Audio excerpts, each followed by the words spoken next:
예수께서 12 제자를 데리시고 이르시되 보라 우리가 예루살렘으로 올라가노니 선지자들을 통하여 기록된 모든 것이 인자에게 응하리라.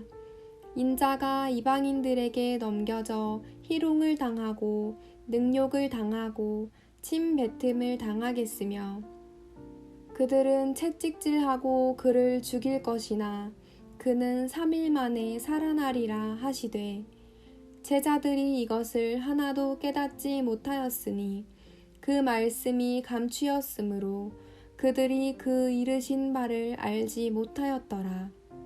여리고에 가까이 가셨을 때에 한 맹인이 길가에 앉아 구걸하다가 무리가 지나감을 듣고 이 무슨 일이냐고 물은데 그들이 나사렛 예수께서 지나가신다 하니 맹인이 외쳐 이르되 다윗의 자손 예수여 나를 불쌍히 여기소서 하거늘 앞서가는 자들이 그를 꾸짖어 잠잠하라 하되 그가 더욱 크게 소리질러 다윗의 자손이여 나를 불쌍히 여기소서 하는지라. 예수께서 머물러 서서 명하여 데려오라 하셨더니 그가 가까이 오매 물어 이르시되 내게 무엇을 하여 주기를 원하느냐. 이르되 주여 보기를 원하나이다.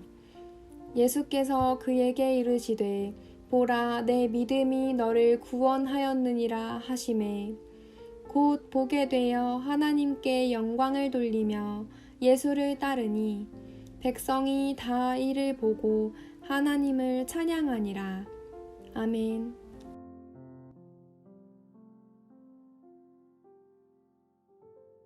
할렐루야. 오늘도 주님 말씀에 은혜 있기를 축복합니다. 오늘 본문 말씀은 두 단락으로 되어 있고요. 한 단락은 예수님께서 12 제자들을 데리시고 예루살렘으로 올라가시면서 제자들을 가르치셨던 내용이고요. 그리고 또 한 부분은 이제 한 맹인이 길가에 앉아서 구걸하다가 그의 보이지 않는 눈을 뜨게 되는 그런 사건, 이 두 가지 사안으로 기록이 되어 있습니다. 그리고 누가는 이 사건을 어디에 기록하고 있냐면 우리가 지난 시간에 말씀 나눴던 부자 이야기가 있었죠. 그 부자는 어떻게 했습니까? 예수님이 말씀하실 때 근심하였다 이렇게 되어 있었죠. 그죠? 그래서 예수님을 따라오라 했는데 따라오지 않고 근심하였더라 이렇게 되어 있습니다. 근데 오늘 본문 이 맹인이었던 사람 그는 눈을 뜨고 어떻게 되었습니까? 내가 무엇을 하여 주기를 원하느냐 이르되 주여 보기를 원하나이다. 그런데 43절에 보니까 곧 보게 되어 하나님께 영광을 돌리며 예수를 따르니라고 기록하고 있습니다. 즉 누가가 이 본문을 여기에 배치한 데는 신앙의 핵심, 그것은 어디에 있는지를 잘 보여주고 있습니다. 즉 우리가 신앙을 한다고 하면은 그거는 반드시 예수님을 따르는 과정이 필요한 것이라는 거죠. 그리고 신앙의 핵심, 그건 바로 하나님께 영광, 이거라는 겁니다. 할렐루야. 그래서 오늘 이 본문은 그런 관점에서 해석이 되어져야 된다고 믿습니다. 하나님께 영광 돌리는 삶, 그것이 믿음의 어떤 믿는다고 하는 사람들의 삶의 모습이어야 한다는 것이죠. 그리고 하나님께 영광을 돌리는 것의 중심 내용에는 무엇이 들어있냐면 반드시 예수님을 따르는 게 거기에 나온다는 거죠. 우리가 예수님을 따르지 않는데 우리의 삶이 하나님께 영광을 돌릴 수 있겠다, 이거는 아니라는 겁니다. 즉 우리가 신앙하는 그 핵심이 무엇인지를 잘 보여주고 있어요. 그런데 많은 사람들이 무엇에 열광하겠습니까? 너 돈 많은 거 다 그거 재산 다 바치고 그리고 나 따라와 이렇게 했을 때 못 따라가던 그 사람처럼 또 여기도 뭐가 나옵니까? 이 사람은 뭘 하고 있습니까? 예수님이 눈을 뜨게 만들었죠. 그죠? 눈을 뜨게 만들었는데 눈을 뜨게 만든 게 핵심이 아니고 무엇이 핵심인 겁니까? 그것을 통해서 무엇이 되었느냐는 거죠. 부자가 부자로 살아가는 그것으로서 무엇이 되지 않습니다. 그죠? 결론은 무엇이 어디가 더 중심이라는 뜻이냐면 하나님께 영광을 돌리며 예수님을 따라가는 것이 진정한 우리들의 신앙의 핵심이 된다라는 말씀이겠죠. 그것처럼 오늘 중간에 등장한 예수께서 12제자들에게 예루살렘으로 올라가시면서 하셨던 말씀, 이 말씀이 이 중간에 나오는 게 분명한 이유가 있으리라고 믿습니다. 32절입니다. 인자가 이방인들에게 넘겨져 희롱을 당하고 능욕을 당하고 침뱉음을 당하겠으며 33절 그들은 채찍질하고 그를 죽일 것이나 이렇게 말씀하고 있고요. 그리고 마지막 그는 3일 만에 살아나리라 하시되 이렇게 말씀하셨어요. 자, 그리고 31절 이것이 무엇이냐는 거죠. 이렇게 되는 게 무엇이냐는 건데 31절 하반절에 이렇게 말씀하십니다. 선지자를 통하여 기록된 모든 것 그것이 인자에게 응하리라. 이렇게 말씀하셨어요. 우리들은 우리들의 삶 가운데 어떤 상황이 주어지는 것에 대해서 우리는 여러 가지 각도에서 해석을 할 수가 있습니다. 예수님은 자신의 삶에 대해서 어떻게 해석하고 있습니까? 자신의 삶에 대해서 선지자들을 통해서 기록된 모든 것이 나에게 응할 거야. 이런 말씀이에요. 근데 나에게 응하는 게 어떤 게 나에게 응하는 거라는 뜻이죠? 바로 32절, 33절이 그 내용을 설명하고 있는 거예요. 그래서 우선 이 내용이 무엇인가에 대해서는 좀 이따 얘기하기로 하고요. 그것에 대한 제자들의 반응이 먼저 우리에게 해석되어져야 된다고 믿습니다. 제자들이 이것을 하나도 깨닫지 못하였다. 이렇게 되어 있고요. 그 말씀이 감추었으므로 그들이 그 이르신 바를 알지 못하였더라 라고 누가는 해석을 더 덧붙이고 있습니다. 즉 말씀이 어떻게 돼 있었다고요? 감추어 있었다고요. 구원받기로 하나님이 예정하신 사람들은 다 어떻습니까? 말씀이 깨달아지죠. 그리고 말씀하셨을 때 그것이 무슨 뜻인지 알도록 되어 있습니다. 그런데 이 말씀, 그 말씀이 감추었으므로 이 말씀이 사실 성경에서 어쩌면 가장 이해하기 힘든 말씀일 수도 있어요. 왜? 하나님은 인류를 다 창조하셨고 사람들을 다 사랑하셔요. 그죠? 그렇기 때문에 어떤 사람에게 그 말씀이 감추어진 것에 대해서 이해하는 건 쉽지 않아요. 그러나 우리가 결과론적으로 봤을 때 어떤 사람들에게는 감추어져 있는 걸 알 수가 있습니다. 사랑하는 성도 여러분들이 우리들은 모두 다 알아요. 우리가 말씀을 다 알지 않는다는 걸 알아요. 다 알고 있는 건 아니지만 말씀을 들었을 때 아멘 할 수 있어요. 그것이 바로 우리에게 말씀이 감추어져 있지 않다는 뜻이에요. 그리고 잘못된 어떤 말씀을 들었을 때 그건 아니야 라는 저건 아닌 것 같은데 라는 그런 마음들이 우리 가운데 있습니다. 그런 것이 무엇을 말하는 거냐면 말씀이 우리에게 감추어져 있지 않은 걸 말하는 거예요. 잘못된 것을 분별할 수 있는 눈이 우리에게 있다는 뜻이에요. 제 말은. 그거는요. 하나님이 무엇을 하셨기 때문에 그게 가능한 거냐면 말씀을 감추지 않으셨기 때문에 가능한 거예요. 우리 시대에 이게 얼마나 강력하게 영향을 미칠 수 있는 거냐면요. 우리 시대 사람들은 어떠냐면 굉장히 지식적으로 발달해 있는 시대를 살고 있어요. 그래서 성경을 읽을 때도 성경을 지식으로 풀어요. 그래서 다 그렇게 해석하고 그렇게 이해하려고 합니다. 그런 것들 중에 제가 예를 하나만 들어볼게요. 창세기 1장이 여러분들은 다 어떻게 보이십니까? 창세기 1장이 어떻게 보이십니까? 여러분이 보실 때는 하나님의 순수한 창조 역사로 믿어지십니까? 아멘. 근데 어떤 사람들에게는요, 하나님의 순수한 창조 역사로 믿어지는 게 아니라 그 속에 있는 다른 뜻이 있다고 말을 합니다. 근데 그것이 그럴듯하게 들린다는데 문제가 있는 거예요. 그럴듯하게 들리는 것은 무엇이 감춰져 있는 겁니까? 말씀이 감춰져 있는 거예요. 근데 그 사람들은 이 말씀을 거꾸로 해석하는 거죠. 너희들에게는 말씀이 감춰져 있기 때문에 겉으로 나타나는 표면적인 것밖에 이해하지 못하는 거야 라고 말한다는 거죠. 그렇게 말하면 지금 시대 사람들은 어때요? 다 지식을 선호합니다. 그리고 그것이 더 새롭고 멋있어 보입니다. 그래서 따라갑니다. 그런 사람들 중에 대표적인 사람들이 바로 신천지죠. 여러분, 한 가지 예를 더 들어볼게요. 창세기 1장에 보면 하나님이 사계절을 만드시죠. 그죠? 사계절을 만드셨는데 그 사계절 만들 때 계절이 있었을까요? 계절이라는 단어가 있었을까요? 없었겠죠. 그죠? 그래서 사람들 뭐라고 말하냐면 계절이라는 단어가 그때는 없었다. 근데 그걸 계절이라고 해석하면 안 된다. 이렇게 말한다는 거예요. 여러분들은 어떻게 생각하십니까? 이상하죠. 자, 뭐가 이상한 겁니까? 자, 모세오경은 누가 기록을 했습니까? 모세가 기록했죠? 자, 모세 시대에 창조를 했습니까? 아닙니다. 그래서 그 시대에는 무슨 단어를 사용할 수 있습니까? 계절이라는 단어를 사용할 수가 있는 겁니다.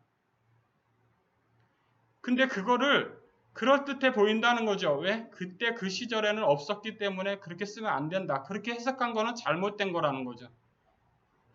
잘못된 것이 없을 수는 없습니다. 그러나 그렇게까지 틀리지는 않았다는 겁니다.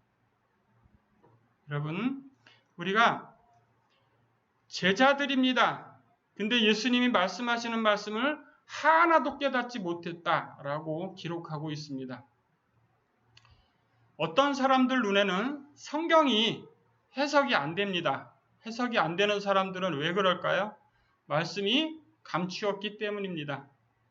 중요한 것은 그들이 말씀을 깨닫도록 하는 게 중요한 게 아니라 감추어진 것을 열어달라고 기도해야 되는 거죠. 말씀을 이해하도록 해달라고 기도해야 되는 겁니다. 특별히 예수님을 믿지 않는 가까운 우리 아는 사람들, 그들을 위해서 우리가 심령에 품고 기도합니다. 그죠? 그들이 기도할 때 기도의 주제 중에 하나가 바로 이 말씀에 대해서 눈이 열려야 되는 거예요. 말씀에 대해서 눈이 열리면 안 믿을 수가 없어요. 할렐루야.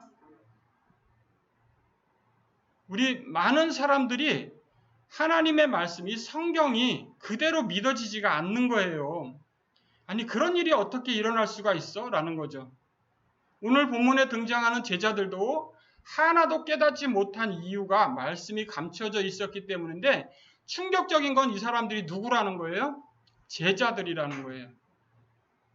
예수님의 제자들에게조차 감추어질 수 있는 부분도 있다라는 거죠. 근데 이 시대를 살아갔던 사람들에게는 그것이 정말 예수님의 고난당하는 모습이지 않습니까? 이 오늘 앞부분에 나온 내용이 선지자를 통하여 기록된 모든 것이라고 말씀하셨는데 그런 것 중에서 어떤 걸 말씀하셨어요? 고난당하고 부활하실 것을 말씀하셨죠. 고난당하고 죽으시고 부활하실 것을 말씀하셨습니다. 그죠? 근데 이 세 가지 내용을 다 이해 못한 거죠. 근데 이 사람들은 왜 이해를 못했겠습니까? 저는 당연했을 거라고 봐요. 왜? 그 시대 사람들은 누구라도 메시아가 오면 어떻게 해야 됩니까? 자기들을 구원해 줘야죠. 자기네들을 구원해 줘야 되는 사람이 고난을 받고 잡혀서 죽을 거라고 누가 생각을 하겠습니까? 더 문제였던 건 뭐냐면 구약 성경에 그 내용이 나오냐는 거예요. 여러분들은 구약 성경에서 예수님이 이렇게 되실 거라고 적혀 있는 부분들을 이해하시냐? 이 말이에요. 대표적으로 성경 구절 몇 개 정도는 알고 계셔야 되는 거예요. 예수님이 여기에서 무슨 시편에서 또 뭐 어디에서 이렇게 말씀을 알고 있어야 돼요. 여러분들이 아는 대표적인 건 뭐가 있습니까? 이사야 몇 장입니까? 예? 43장입니까? 53장 아닙니까? 네. 시편 22편 대표적입니다. 예수님의 순환에 대해서 적고 있는. 그런데 이 이스라엘 사람들은 뭘 이해를 못했다는 겁니까? 제자들조차도 모를 정도로 그 시대 사람들은 다 어떻게 이해했다는 거예요. 그 부분이 그 부분인 걸 모르는 거죠. 우리들도 성경을 오해하는 부분이 있을 수 있습니다. 그러나 예수의 십자가와 그의 부활을 믿는 사람들에게는 성경이 구원받을 만큼 열려 있습니다. 할렐루야. 우리가 다 완벽하게 알진 않아요. 그러나 구원받을 만큼은 열려 있습니다. 정말 안타까운 것은 구원받을 만큼 열려 있는 시대를 살면서도 그 말씀이 가리워져서 눈을 못 뜬다는 거예요. 그만큼 이 시대가 악하기 때문이기도 하죠. 여러분, 우리들은 이게 별로 아닌 것처럼 보입니다. 그러나 이스라엘 사람들은 어떻습니까? 구약의 성경이 그들의 삶의 지표였어요. 삶의 방법이었어요. 그리고 그들의 것이었어요. 근데 그것을 말씀을 그대로 해석을 못하고 있었다라는 의미인 거죠. 자, 오늘 이 맹인 나오는 이유가 뭐라고 초반에 말씀드렸습니까? 네, 부자와의 대비되는 그런 사건으로서의 말씀이라고 말씀드렸죠. 네, 이 사이에 예수님이 이 말씀이 들어간 이유는 바로 예수님이 어떤 부분 때문에 바로 우리를 구원할 수 있고 또 그를 따라가야 하는 어떤 그런 이유가 있는 것인지에 대해 연결하고 있는 연결고리 같은 거예요. 왜 그렇습니까? 예수님이 뭘 하고 있다고 말씀하셨습니까? 자기가 순환을 당할 거예요. 이 자기가 고난당함으로써 우리들은 무엇을 입습니까?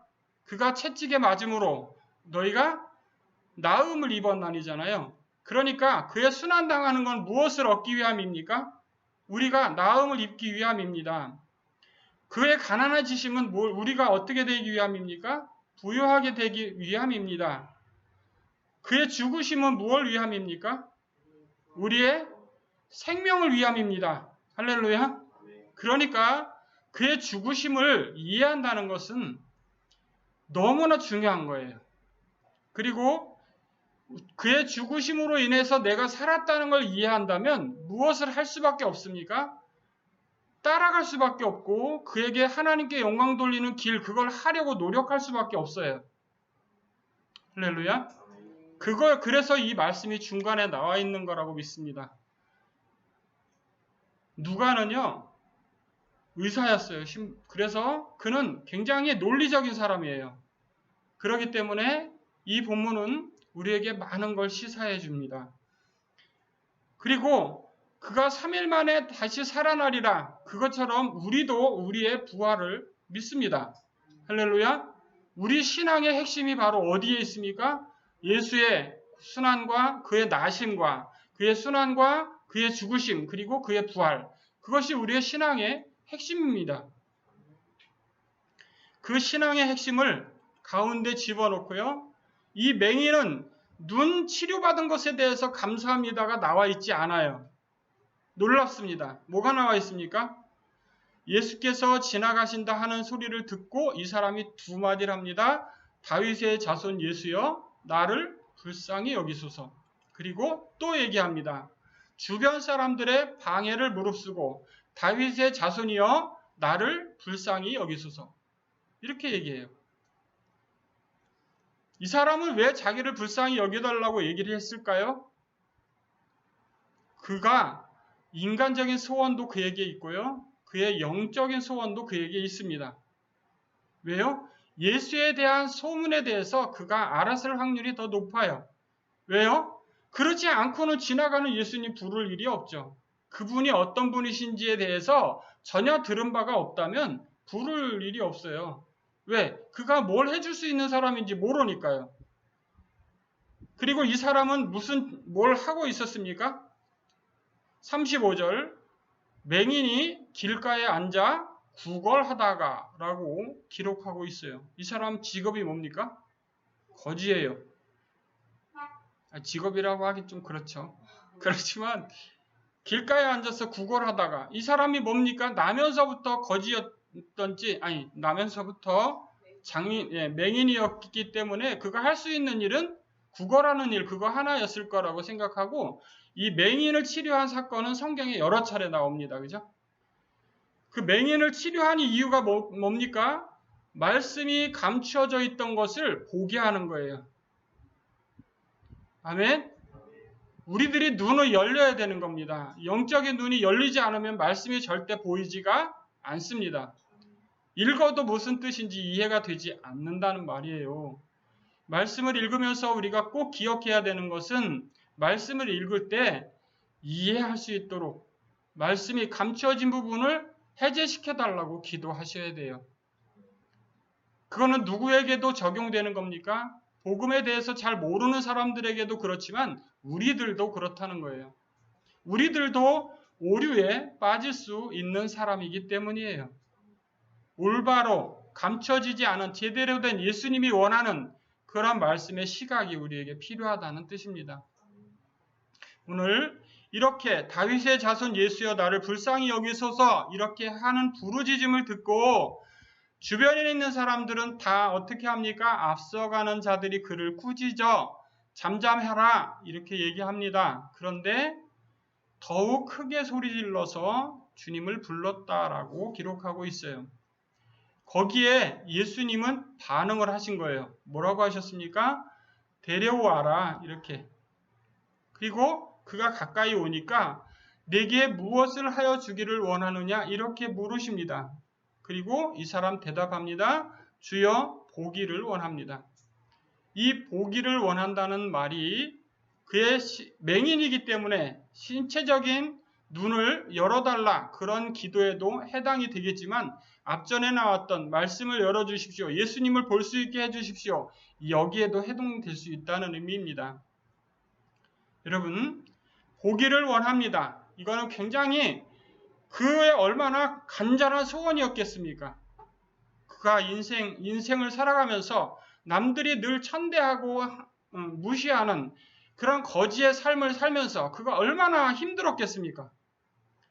근데 다른 사람들은 다 어때요? 그의 신분이 그가 하고 있는 일이 거지이기 때문에 야 조용히 해 이렇게 한다는 거잖아요.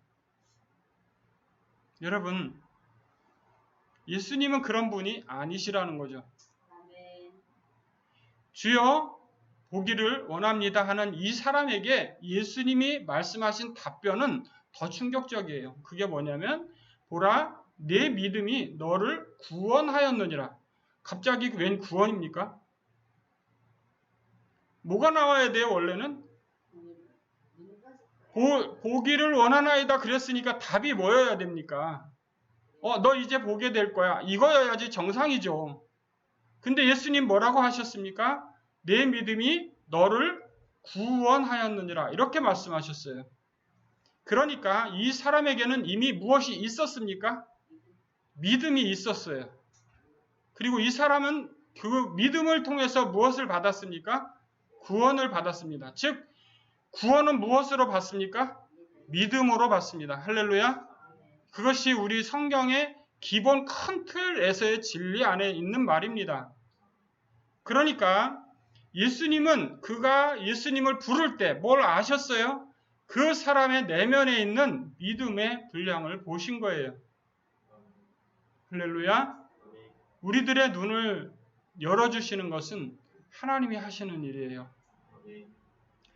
그리고 우리의 구원도 그분이 하시는 거예요. 믿음이 우리에게 있도록 하시는 분이 그분이기 때문이에요. 믿음이 너를 구원하였느니라. 이렇게 했을 때 이 사람은 우와 신난다 이러고 자기에게 그냥 돌아가 버린 게 아니라 어떻게 했습니까? 하나님께 영광을 돌리며 그 앞에 단어가 나와요. 보게 되어. 곧 보게 되어. 그 말씀하시자마자 라는 뜻이죠.